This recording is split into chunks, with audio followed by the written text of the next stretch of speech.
They didn't just tell stories, they crafted the codes of civilization. From gods who hurled lightning to mortals who outwitted death, ancient myths shaped how people explained nature, structured society, and imagined their place in the cosmos. And here's the twist, we never stopped telling them.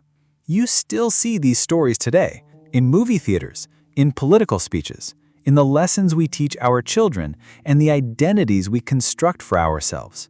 Myths didn't fade, they adapted. So why do these ancient tales, filled with monsters, miracles, and moral choices, still shape how we love, lead, grieve, and dream? And what does that say about us? Welcome to Armchair Archaeology, where we explore the ancient to understand the now. Today, we're peeling back the layers of time to uncover why myths still matter and how these old stories are more alive than ever. And stay with us until the end because we'll reveal the ancient Mesopotamian myth that inspired one of today's most iconic superheroes. Yes, he wears a cape. Before we start with the roots of myth itself, take a moment to subscribe to Armchair Archaeology. It's the best way to keep exploring humanity's oldest questions through our most enduring stories. Let's journey back together, one myth at a time. To understand why myths still matter, we first need to understand what they are, not how we use the word today, but how they originally functioned. In modern speech, myth often means something untrue, a misconception to be debunked. But for most of human history, myth wasn't about falsehood, it was about meaning. Myths are stories cultures told to explain existence, where we came from, why we suffer, what we owe each other, and what lies beyond death. They weren't concerned with factual accuracy, they were about deeper truths. When ancient Greeks told of Prometheus stealing fire from the gods, they weren't reporting history. They were exploring the cost of ambition, the danger of challenging power, and the tension between punishment and progress. These stories didn't just offer answers, they shaped identity. A myth could justify a king's rule, explain a natural disaster, or define good and evil. Myths compressed philosophy, ethics, and cosmology into vivid, memorable narratives, and they carried authority, not through evidence, but through resonance. What's easy to miss today is that the Greek word mythos didn't mean something imaginary. It meant story, speech, or narrative. Only later, when logic, logos, began to dominate philosophical and religious thought, did mythos begin to lose its standing as a form of truth. That shift didn't just alter the word, it reshaped how we understand reality itself. So when ancient people shared myths, they weren't indulging fantasy. They were making sense of their world in the most human way possible, through story. And while we now use data, theories, and simulations, we still lean on narratives, myths of progress, technology, or identity to explain who we are and what matters. The language may have changed. The need for myth never has. Long before writing, temples, or kings, humans told stories. Around fires, beneath stars, and across generations, myths were spoken, sung, and acted out, not for entertainment, but for survival. In a world ruled by uncertainty, myth gave structure to the chaos. A storm wasn't just weather, it was a message from the gods. A sickness wasn't random, it had meaning. Myth didn't just explain the world, it made it understandable. These early myths were carried in memory, not manuscripts. Oral tradition shaped how they were told. Rhythmic, repetitive, emotionally vivid. Stories evolved slightly with each telling, adapting to new listeners and new contexts. That's why we find similar myths in cultures separated by oceans and centuries. A great flood, a cosmic egg, a battle between sky and earth.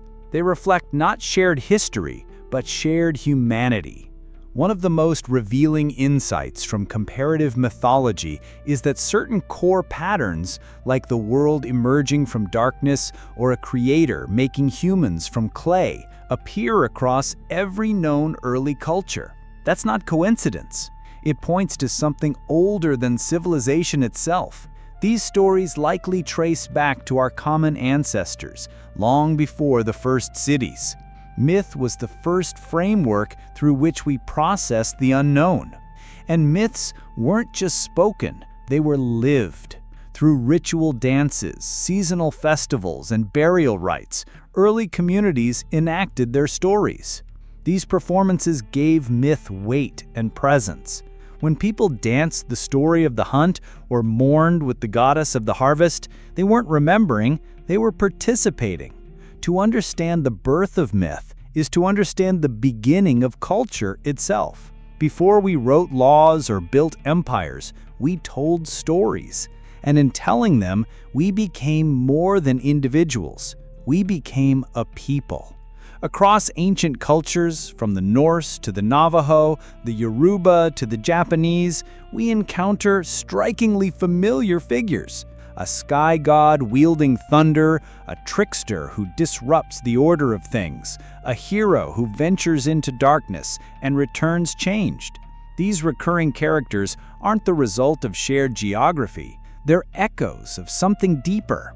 Swiss psychologist Carl Jung proposed that these figures reflect what he called the collective unconscious, a set of universal psychological patterns inherited by all humans.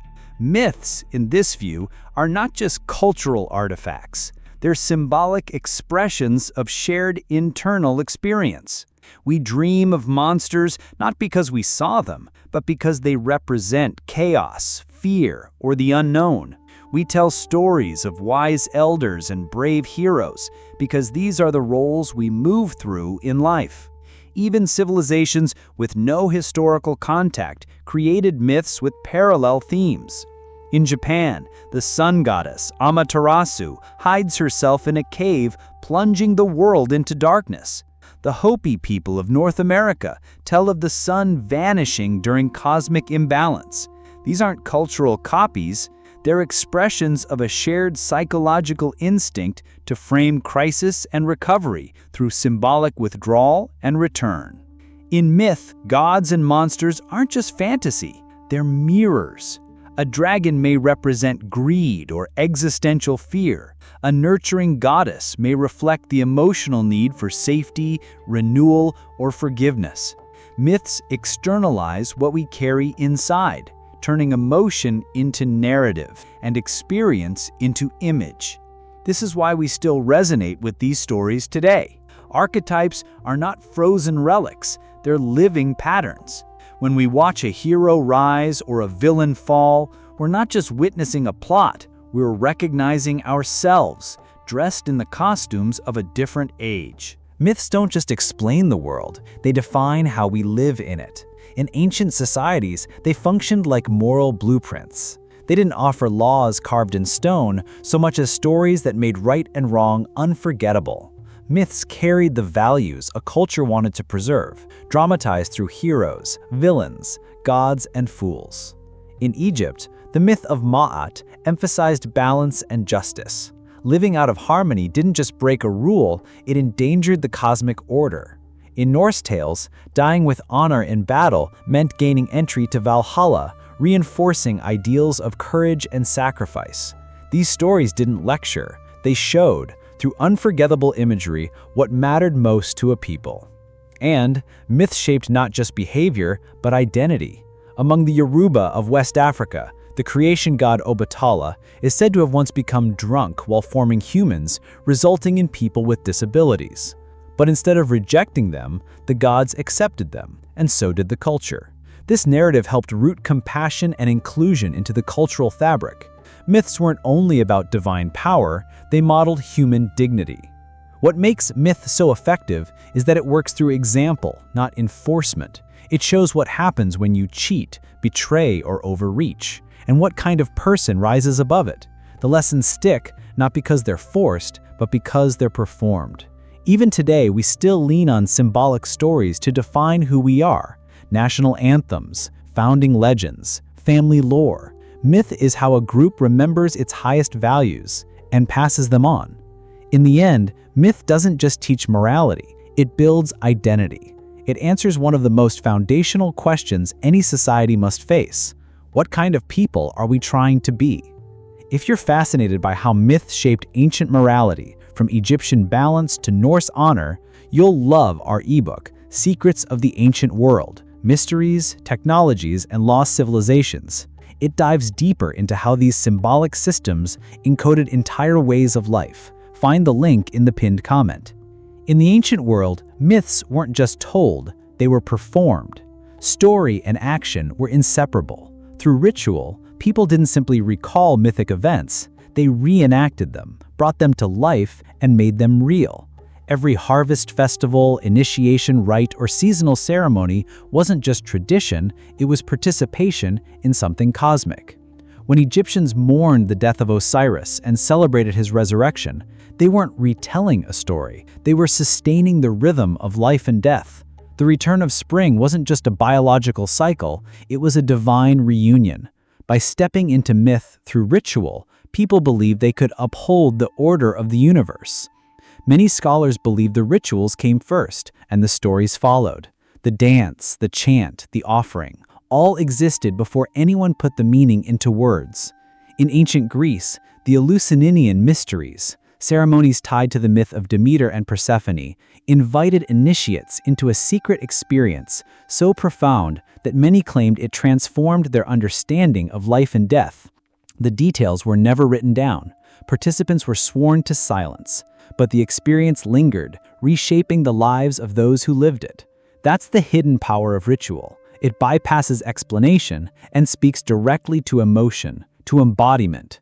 Myths gain permanence not because they're memorized, but because they're enacted. A ritual is myth in motion. We still carry this legacy, lighting a candle for someone, standing during a national anthem, placing flowers on a grave. These acts aren't just customs, they are miniature myths, repeating ancient patterns of remembrance, renewal, and connection. Through ritual, a story becomes more than memory. It becomes rhythm. It becomes presence. It becomes a way of inhabiting meaning with our bodies, not just our minds. Modern religions are often seen as a clean break from mythology, more structured, more historical, more sacred. But look closely, and you'll find mythic bones beneath the surface.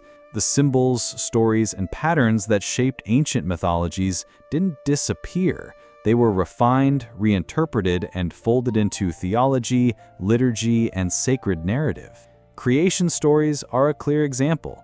The book of Genesis describes God shaping order out of chaos, separating light from darkness, land from sea. The Babylonian Enuma Elish tells of Marduk defeating the goddess Tiamat and creating the world from her body. In both, the cosmos begins not with peace, but with struggle and division, cosmic order emerging from conflict. These aren't borrowed lines, but shared instincts, a deep human need to explain beginnings through drama. Myths of death and rebirth also persist. The Egyptian Osiris, the Sumerian Dumuzi, and the Greek Dionysus all descend into darkness and return transformed. In Christianity, Jesus dies and is resurrected, a powerful echo of this archetypal cycle. And the Eucharist, where believers symbolically consume the body and blood of Christ, resonates with ancient agricultural rites, in which divine life is sacrificed to nourish the people. In Hindu mythology, the god Krishna offers divine counsel to the warrior Arjuna on the battlefield, urging him to act with wisdom and purpose. It's a moment that mirrors other traditions: Moses receiving the law, Jesus delivering the Sermon on the Mount. Across cultures, the divine voice offers clarity in times of crisis, speaking not just to leaders, but to the soul. Religion didn't erase myth, it elevated it. Doctrine gave myth structure, ritual gave it continuity, and faith gave it permanence. The form changed, but the need remained, to make the invisible visible and the unknowable meaningful. Ancient myths haven't disappeared, they've just changed their outfits. Today they wear capes, wield lightsabers, and live on streaming platforms. From superhero blockbusters to fantasy sagas and sci-fi epics, modern storytelling borrows heavily from the mythic blueprint. And whether we realize it or not, we still crave the same stories. The structure remains strikingly consistent. Ancient epics like the Iliad or the Ramayana followed heroes caught between fate and duty, navigating trials, loss, and transformation. Today's franchises, from Star Wars to the Avengers, trace the same arc. A reluctant hero answers a call, faces inner and outer darkness, gains wisdom, and returns changed. These aren't just scripts. They're echoes of stories we've been telling for thousands of years. Characters take on archetypal roles: the orphan with a hidden destiny, the wise mentor, the shapeshifter. Even the universes they inhabit resemble pantheons. The Marvel Cinematic Universe, for example, isn't just a collection of characters, it's a modern mythological system. Thor and Loki come straight from Norse mythology, but they coexist with new gods of technology, science, and morality. These stories invite ritual of their own: midnight premieres, cosplay, fan lore, collective grief. The medium has changed, but the function remains. Writers, knowingly or not, still pull from the same well of symbols. We return to these patterns because they help us explore timeless questions. Who am I? What is worth fighting for? What does it mean to be good in a broken world? Modern pop culture hasn't abandoned myth, it's inherited it. And when we cheer for a hero, mourn their fall, or trace their arc from darkness to light, we're not just watching entertainment. We're engaging with something ancient, something that once played out around campfires and temples, and now lives on screens. Modern superheroes may wear capes, but their stories are stitched from much older threads. In Secrets of the Ancient World, we trace surprising connections between ancient myths and today's pop culture icons, including one that predates Batman by over 4,000 years. Curious? Links in the pinned comment. While myths shaped entire cultures, they also helped individuals navigate their inner world. Long before modern psychology, ancient people used stories to process fear, grief, identity, and transformation. And in the 20th century, psychologists began to recognize something profound. The stories we tell aren't just entertainment, they're tools for survival. Carl Jung believed that recurring mythic figures, heroes, shadows, mentors, reflect shared psychological structures. These archetypes aren't just fictional roles, they mirror the stages and struggles we all move through. The monster in the cave? That might be depression, trauma, or fear. The hero's journey? It's your path through crisis toward growth. Building on this, Joseph Campbell introduced the hero's journey, a narrative pattern found across myths worldwide, a call to adventure, a descent into darkness, and a return transformed. But he didn't see it only in epics. He saw it in everyday life, grieving a loved one, leaving home, starting over. Myth becomes a map through uncertainty. One powerful example of this in practice is how therapists use narrative techniques today. Patients facing trauma or loss are often encouraged to rewrite their story, reframing their pain as part of a larger arc of resilience and meaning. When life is viewed as a mythic journey, setbacks aren't failures, they're trials along the path. We turn to myth not because it gives easy answers, but because it gives structure. It says your suffering fits into something larger, that the darkness has a shape, that the return is possible. In a world flooded with information, myth reminds us how to interpret experience, not just process it. It turns pain into narrative, and narrative into healing. Not all myths wear masks or speak in riddles. Some march in parades, stand behind podiums, or appear on national holidays. Myth is just as present in politics as it is in religion or psychology. Every nation tells origin stories, not as dry facts, but as sacred narratives that explain who they are, why they matter, and what holds them together. These stories define ideals and boundaries. In the US, the Founding Fathers are often portrayed as near-prophetic figures, wise, virtuous, united by purpose.